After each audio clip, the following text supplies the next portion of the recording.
올해 챗GPT 등장으로 AI에 대한 열풍이 불면서 반도체의 판도를 확 뒤집어 놨었죠. 이러한 흐름이 온디바이스 AI 등장으로 내년에 또 한 번 반도체의 판도를 뒤집어 놓으며 새로운 대장주가 탄생할 것 같습니다. 그래서 오늘은 온디바이스 AI는 무엇이고 그에 따른 수혜주들은 어떤 종목들이 있는지 한번 싹 정리해 보겠습니다.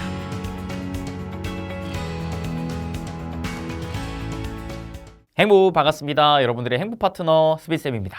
저희 부자TV 채널에서 올해 챗GPT 등장 이후로 AI에 대한 열풍을 빠르게 캐치하며 AI 관련주들을 계속해서 공부를 하고 있었죠. 특히나 올해 이러한 AI 열풍에 따라 엔비디아, 한미반도체와 같은 대장격 기업들의 주가가 굉장히 큰 상승 흐름을 보여줬었습니다. 그런데 저번 주에 챗GPT 이후로 우리가 추가적으로 또 중요하게 볼 만한 AI에 관련된 이슈가 나왔다고 하면서 그게 바로 온디바이스 AI라고 말씀드렸습니다. 그래서 그때 당시 온디바이스 AI 관련돼서 NPU 관련주들을 같이 공부했었는데 벌써 그때 공부했던 종목들 칩센 미디어, 텔레칩스, 오픈H 테크놀로지 같은 기업들의 주가가 탄력을 받아주고 있더라고요. 그래서 함께 공부해서 수익을 보고 계신 분들 계시면 진심으로 축하드린다 말씀드리겠고요. 확실히 최근 시장에서도 이 온디바이스 AI 쪽을 주목하고 있는 듯 하니까 오늘 영상에서는 이를 좀 더 면밀하게 파고들면서 그에 관련된 수혜주들을 한번 쫙 정리해 보도록 하겠습니다.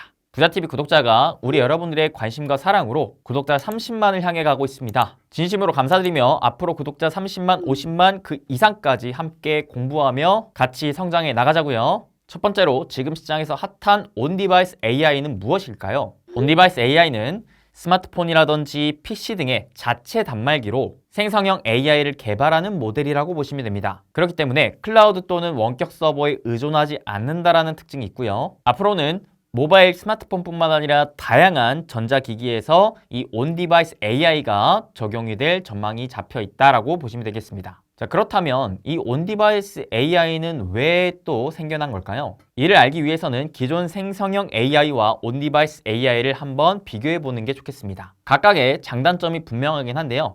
제가 생각했을 때 이 온디바이스 AI가 나타난 가장 큰 요인은 결국 비용 때문이라고 생각합니다. 왜냐하면 챗GPT와 같은 생성형 AI 모델이 복잡해질수록 추론에 필요한 인프라 비용이 급격히 증가하거든요. AI는 기본적으로 수많은 빅데이터들을 AI 모델이 계속 학습을 해서 유저가 질문하는 것에 대해서 스스로 추론을 해서 답변을 주는 형식입니다. 그래서 기본적으로 수많은 빅데이터를 가지고 학습을 하는 게 선제적으로 이루어져야 되는데 이러한 인프라를 구축하는 것만으로도 수많은 반도체와 클라우드 관련된 투자를 선행해야 되다 보니까 기본적으로 비용이 많이 듭니다. 근데 문제는 여기에서 끝나는 게 아니라는 거죠. 각 유저들이 이 AI를 활용해서 사용하는 데에는 이미 학습한 데이터를 바탕으로 다시 한번 추론을 통해 원하는 결과값을 보내줘야 되거든요. 근데 문제는 이 추론에 들어가는 비용이 유저 수의 사용 빈도를 곱한 값입니다. 즉, 얼마나 많은 사람이 얼마나 자주 사용하느냐에 따라서 계속해서 비용이 들어간다라는 거죠. 실제로 알파벳의 존 헤네시 회장은 GPT로 인터넷 검색을 하면 기존 검색 대비 비용이 10배까지 더 많을 수 있다라는 얘기를 해줬습니다. 그만큼 AI 모델의 추론을 전부 데이터 센터에서 처리하게 되면 막대한 인프라 비용이 들기 때문에 이를 구축하기 위한 기업들의 입장에서 봤을 때 가뜩이나 고물가 고금리 기주의 비용이 부담되는 현실인데 이거를 쓰는 사람이 많으면 많을수록 더 많은 비용이 들다 보니까 이게 도무지 감당이 안 되는 거죠. 그렇기 때문에 이를 해결하기 위해서는 어떻게든 간단한 추론은 각 디바이스에서 자체적으로 할 수 있게끔 만들어 놓을 필요성을 느낀 것이죠. 그래서 저는 개인적으로 이 비용 문제가 온디바이스 AI를 탄생시킨 가장 큰 배경이 아니었나 생각을 합니다. 물론 그 외에도 온디바이스 AI의 장점은 또 뚜렷합니다. 생성형 AI에 비교를 했을 때 기본적으로 보안에 대한 장점을 갖추고 있습니다. 또한 클라우드와의 통신이 별도 필요하지 않기 때문에 처리 속도도 빠르고요. 오프라인에서도 작동할 수 있다는 장점이 있죠. 와이파이나 데이터가 연결된 상태가 아니더라도 사용할 수 있다는 겁니다. 그 다음에 또 가장 큰 장점이라고 볼 수 있을 만한 게 바로 개인화가 가능하다는 장점인데요. 예를 들면 우리가 사용하는 이 스마트폰이 AI화가 된다면 기본적으로 우리의 개인 데이터들을 다 얘가 알고 있겠죠. 우리의 나이, 성별, 그리고 우리의 건강 데이터, 선호하는 것들 내지는 통화 데이터, 문자 데이터 이런 것들을 다 가지고 있을 겁니다. 그렇다 보니까 우리가 필요할 때 필요한 것들을 맞춤으로 솔루션을 줄 수 있을 만한 활용처들이 여기에서 다 나올 수가 있다는 거죠. 가령 우리가 챗GPT를 사용을 할 때 특정 질문을 던지면 이 챗GPT는 나의 질문뿐만 아니라 전 세계에서 챗GPT를 쓰는 사용자들의 질문을 다 취합하고 가장 만족도가 좋은 결과값을 나한테 제공을 해주는 방식이란 말이죠. 그렇다 보니까 온전히 나한테만 맞는 솔루션이 나오기보다는 비교적 범용성이 있는 솔루션이 나에게도 제공이 될 가능성이 높다라고 볼 수가 있겠습니다. 그래서 챗GPT와 같이 클라우드를 통한 생성형 AI는 고도화된 기능을 제공한다는 장점은 물론 있지만 우리 개개인의 개인화된 정보를 학습에 활용을 하기에는 아무래도 제한적이기 때문에 우리 유저들 입장에서는 범용적으로 사용할 수밖에 없다라는 단점이 있었죠. 그래서 온디바이스 AI 시대가 열리게 된다면 클라우드에 탑재된 AI에 대비해서 훨씬 더 개인화된 서비스가 각 개개인마다 가능하게끔 만들어주는 시대가 열릴 수 있겠다라는 것을 기대할 필요가 있겠습니다. 자, 그렇다면 이 온디바이스 AI 어떤 식으로 가능하게 되고 있는 걸까요? 이러한 구조를 알아야 기본적인 수혜주들을 뽑을 수 있을 만한 기준이 잡힐 겁니다. 기본적으로 AI 성능이 좋아지기 위해서는 수많은 빅데이터를 기반으로 학습을 시켜 보다 빠르게 추론시키는 반도체 내지는 슈퍼컴퓨터가 필요하거든요. 예를 들어 GPT-3만 놓고 봤을 때도 보다 빠르게 추론할 수 있는 역할을 도와주는 파라미터가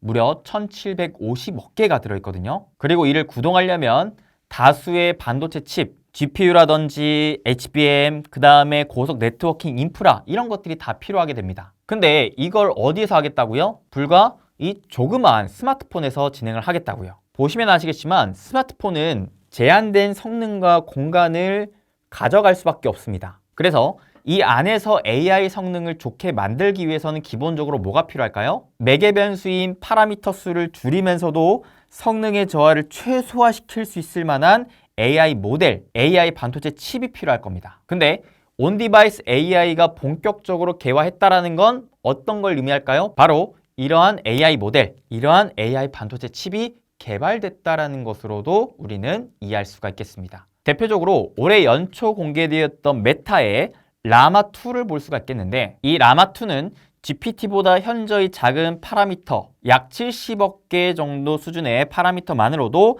상당한 성능을 보이는 등 AI 모델이 경량화되었기 때문에 비로소 온디바이스 AI 시장이 본격적으로 시작이 될 수가 있었다는 거죠. 그래서 글로벌 기업들, 대표적으로 퀄컴, 마이크로소프트, 메타, 삼성전자 등 주요 IT 기업들이 이러한 기술의 잠재성을 높이 평가하면서 이 온디바이스 AI 시장으로 앞다퉈 계속 개발해 나가고 있는 상황이라 보시면 될 것 같습니다. 특히나 삼성전자는 이 온디바이스 AI를 탑재한 갤럭시 S24 시리즈 스마트폰을 내년 1월에 공개할 것으로 전망이 되어 있는데요. 이 갤럭시 S24 모델이 출시가 됐을 때 사람들로 하여금 야, 온디바이스 AI 대박인데? 라고 할 만한 기술적인 특이점, 즉 올해 챗GPT를 사람들이 오라? 굉장하네? 라고 할 만한 정도의 수준의 AI 모델을 갤럭시 S24가 보여주면 자연스럽게 이로 말미암아 본격적으로 또 온디바이스 AI 시장이 확장될 수 있지 않을까라는 기대감을 가져볼 수가 있겠습니다. 그렇다면 마지막으로 과연 이러한 온디바이스 AI에 관련된 수혜주들은 어떠한 종목군들이 있고 그 중에서 대장주는 누가 될까에 대한 고민이 필요하겠죠. 챗GPT 등장으로 인한 생성형 AI의 성장세로 말미암아 GPT에서의 엔비디아, HBM에서의 한미반도체가 나왔던 것처럼 온디바이스 AI의 주체는 누가 될까? 그 중에 핵심적인 역할을 기대할 수 있는 기업은 누구인가? 이런 것들을 한번 생각해 봐야 되는 겁니다. 그래서 저 나름대로 한번 생각을 해봤는데요. 저번 영상에서 말씀드렸던 NPU는 기본적으로 깔고 가야 되지 않을까 싶습니다. 각 조사기관이나 전문가들이 다 입을 모아 얘기하는 것들이 온디바이스 AI의 성장을 위해서는 NPU가 필수적이다라는 얘기를 꺼내고 있을 정도니까요. 그럴 수밖에 없는 게 NPU의 개념이 스마트 기기 자체적으로 정보를 수집하고 연산하는 딥러닝 알고리즘에 최적화된 반도체거든요. 아까도 얘기했다시피 조그만 디바이스에서 자체 AI 연산 추론이 가능하려면 매개 변수를 줄이는 대신에 성능이 뛰어난 반도체 칩을 탑재해야 할 겁니다. 그리고 그에 필요한 반도체 칩은 이것도 저것도 다 모든 것들을 잘할 수 있는 만능 열쇠 키와 같은 범용적인 반도체 칩이 아니라 나는 이쪽 분야로만 갈 거야 라고 하는 그 집약적인 맞춤형 반도체 칩이 필요할 거라는 거죠. 즉 범용적인 반도체 칩인 GPU가 아닌 집약적이면서도 특화된 NPU 반도체 칩이 계속해서 부각될 가능성이 온디바이스 AI 시장에서는 나타날 가능성이 높다라고 생각합니다. 왜냐하면 기본적으로 디바이스 내의 AI 서비스의 원활한 구동을 위해서는 당연히 반도체의 성능 향상이 필요한데 그 반도체를 범용적인 GPU, HBM으로 하기에는 상대적으로 무리가 있기 때문인 거죠. 여기서 우리가 생각을 해봐야 될 게 NPU의 특징이 범용적인 반도체가 아니라 각 기업들이 각 분야에 원하는 맞춤형 반도체 칩이라고 이해하시면 됩니다. 그래서 실제로 최근에 또 마이크로소프트가 발표했다시피 자체 반도체 칩을 만든다라고 얘기를 했거든요. 가령 테슬라의 도조와 같은 것이죠. 이제는 각 기업들이 내가 원하는 스마트폰이면 스마트폰, PC면 PC, 자동차면 자동차, 거기에 또 필요한 특정 분야의 영역의 AI 반도체 칩을 스스로 개발해서 탑재하는 시대가 나오지 않을까. 이거를 온디바이스 AI 시장으로 말미암아 더욱더 확장되지 않을까라는 생각을 가져봅니다. 즉, 자체적으로 특화된 반도체 칩이 필요하다라는 개념을 이해할 필요가 있을 것 같은데요. 그렇게 된다면 반도체 칩이 점점 더 다품종 소량 생산 체제로 갈 가능성이 높아질 것 같습니다. 범용적인 반도체보다는 조금 더 이쪽으로 특화된 반도체가 더 많아진다는 거죠. 반도체에 대해서 구조를 이해하시는 분들은 다품종 소량 생산, 아하, 반도체의 파운드리화가 더 많아질 수 있겠구나. 실제로 최근에 메모리 반도체 분야를 또 보시면 메모리 반도체 분야에서의 파운드리화가 나오고 있거든요. 이게 다 AI 메모리 반도체는 다양한 영역의 맞춤형, 즉 커스터마이징 주문이 대부분을 차지하고 있기 때문에 기존의 규격화된 반도체 칩을 만들어서 납품하는 게 아니라 각 고객사들이 원하는 대로 만들어서 납품을 하는, 즉 수주형 비즈니스가 될 가능성이 높은 현재의 시점이라고 보시면 될 것 같습니다. 그러면 파운드리에 대한 구조를 이해할 필요가 있겠는데 쉽게 말해서 내가 원하는 반도체 칩을 만들어 달라는 거예요. 그러면 그 반도체 칩을 설계할 수 있을 만한 기업이 필요하겠고 그 설계한 도면을 그대로 반도체 칩에 그려줄 수 있을 만한 디자인 하우스가 필요하겠고 그 도면을 토대로 실질적으로 만들어주는 생산업체가 필요하겠고 생산한 반도체를 최종적으로 검사, 조립, 포장할 수 있을 만한 OSAT 업체가 필요할 겁니다. 그래서 우리가 NPU 관련주 처음 공부할 때 봤었던 대표적인 IP, 설계단 기업들, 오픈엣지 테크놀로지, 칩셋 미디어 같은 기업들이 선제적으로 주목을 받는다면 그 다음으로는 그를 토대로 디자인할 수 있는 기업들, 가온칩스라든지 AD 테크놀로지와 같은 기업들도 부각을 받을 수가 있겠고 더 나아가서는 삼성전자와 같은 파운드리 기업들, 또 더 나아가서는 두산 테스나와 같은 오사트 업체들, 이런 업체들이 전반적으로 조금씩 수혜를 나눠 가질지 않을까라는 기대를 걸어봅니다. 그렇기 때문에 기존 생성형 AI와 비교해서 이 온디바이스 AI는 범용화된 모델이 아니라 각각의 개별화, 개인화된 모델일 것이기 때문에 수혜 강도가 집중되기보다는 좀 분산되면서 전반적인 반도체 생태계에 불을 지펴줄 수 있지 않을까라는 생각을 가져봅니다. 특히나 비메모리, 파운드리 관련된 기업들 중심으로 좀 더 수혜 강도가 커지지 않을까라는 생각을 가져보는 거죠. 왜냐하면 메모리 반도체의 파운드리화 과정이 진행되고 있다 보니까요. 그리고 만약에 이 온디바이스 AI가 진짜 성공적으로 챗 GPT와 같이 일반적인 소비자들로 하여금 어라?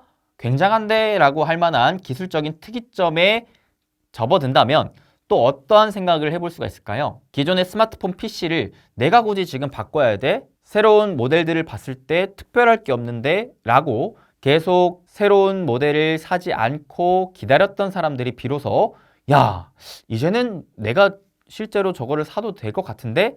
라고 하면서 스마트폰과 PC에 대한 전반적인 수요까지도 이끌어낼 수도 있다라는 기대를 걸어볼 수도 있겠죠. 게다가 디바이스에 대한 AI화가 더 발달된다면 어떤 시대가 더 빨라질 수도 있겠느냐? 자율주행이라든지 메타버스라든지 이러한 디바이스에 대한 혁신적인 차세대 모델들이 우리의 삶 속에 더 빠르게 올 수도 있겠구나라는 생각까지도 연결지어 생각해 볼 수도 있을 것 같습니다. 이러한 생각들을 저 나름대로 공부를 해보면서 정리를 해봤을 때 첫 번째로는 이런 생각이 들더라고요. 야, 세상이 뭐 이렇게 빨리 변하지? 이게 뭐 빨라야 5년 뒤, 10년 뒤에 나올 법한 세상이 벌써 지금 눈앞에 닥쳐오고 있구나. 이런 생각이 저는 개인적으로 가장 먼저 들더라고요. 여러분들도 그러지 않으신가요? 주변을 둘러보면 야, 이게 언제 이렇게 또 생겼지? 라고 할 만한 것들이 이미 세상을 바꿔놓고 있고 그로 말미암아 자꾸자꾸 새로운 기회들이 우리가 알게 모르게 여러 곳에서 계속 나오고 있더라고요. 그래서 지금 같은 시대에서는 저는 여러분들께서